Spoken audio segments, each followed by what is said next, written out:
안녕하세요. 공인중개사 허준혁입니다.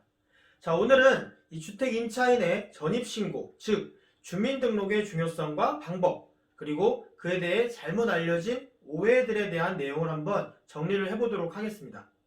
우선 이 전입신고는 주택임대차보호법상 대항력을 확보하는 데 있어서 매우 중요한 역할을 하는 핵심적인 요소입니다. 자, 그래서 주택임대차 계약을 체결한 임차인은 반드시 계약 즉시 전입신고를 정확하게 해야만 합니다. 만약 이 전입신고를 정확하게 하지 않거나 또는 늦게 하게 되면 임차인이 보증금을 안전하게 지키지 못하게 될 수도 있습니다. 자, 우선 전입신고를 하면 주택임대차보호법상 대항력의 요건이 되는 주민등록을 한 것으로 간주합니다. 그래서 맨날 우리가 전입신고 하는 거예요. 전입신고는 해당 주택의 관할 주민센터에서 할 수도 있고요. 또 요즘은 인터넷으로 민원 24시 홈페이지에서도 할 수가 있습니다. 우리가 임대차 계약을 하고 이 주택을 인도받고, 즉 이사를 마치고 나서 전입신고를 하게 되면 그날 바로 대항력이 생기는 게 아니고요. 다음날 0시부터 대항력의 효력이 발생하게 됩니다.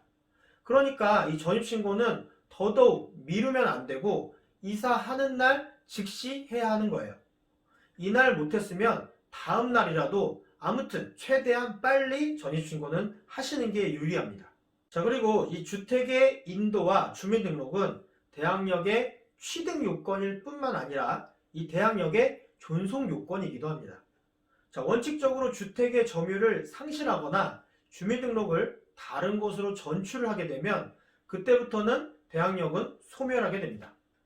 다시 원래 집으로 전입신고를 하더라도 기존의 대항력이 다시 부활하는 게 아니에요. 다시 전입을 한 다음 날부터 새롭게 대항력이 생기는 것입니다.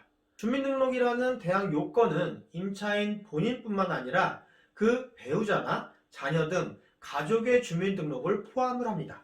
즉, 가족과 함께 그 주택에 살고 있다가 그 가족의 주민등록은 그대로 두고 임차인만 주민등록을 일시적으로 다른 곳으로 옮기는 경우, 전체적으로나 종국적으로 주민등록의 이탈이라고는 볼 수 없는 이상 임대차의 제3자에 대한 대항력은 상실하지 않습니다.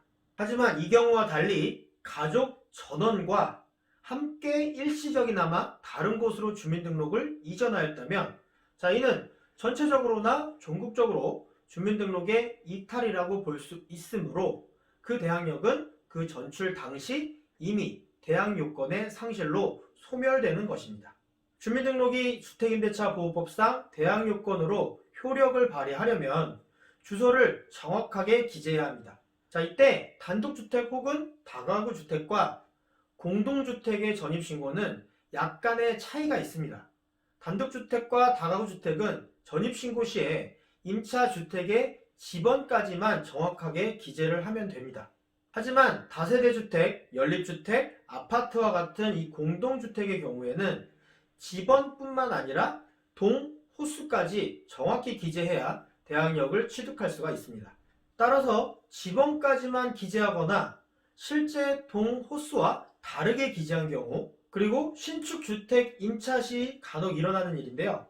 임차 당시의 동 호수로 전입신고를 하였으나 후에 준공검사 시 동 호수가 뒤바뀐 경우, 현관문에 부착된 호수의 표시대로 전입신고를 하였으나 그것이 등기부 등본상의 표시와 다른 경우에는 유효한 공시 방법으로 볼 수가 없습니다. 그렇기 때문에 이런 경우에는 매우 유의해서 전입신고를 하셔야 되고요. 만약에 나중에 등기부 등본이 나오는 경우에는 반드시 등기부 등본이 나왔을 때 그 등기부 등본의 주소와 또 건축물 현황도상의 주소가 일치하는지 꼭 확인을 하셔야 돼요. 만약 주민등록, 즉 전입신고가 사실과 다르게 등재된 때에는 특수 주소 변경을 통해서 주민등록을 정정할 수 있습니다.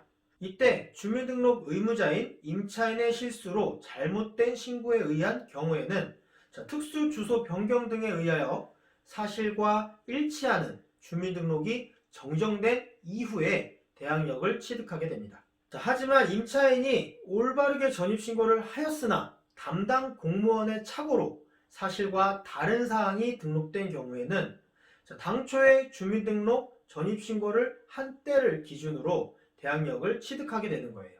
물론 다음날 0시부터라는 점 한 번 더 강조를 드리겠습니다. 자, 오늘 이렇게 주택 임차인의 전입신고에 관한 내용을 한번 정리를 해보았는데요. 전입신고는 임차인의 보증금을 지키기 위해서 반드시 필요한 핵심적인 요소이기 때문에 여러분들 오늘 내용 꼭 기억을 해두셨다가 정확하게 전입신고를 하시기를 바라겠습니다. 저는 그럼 또 다음 영상에서 뵙도록 하겠습니다. 감사합니다.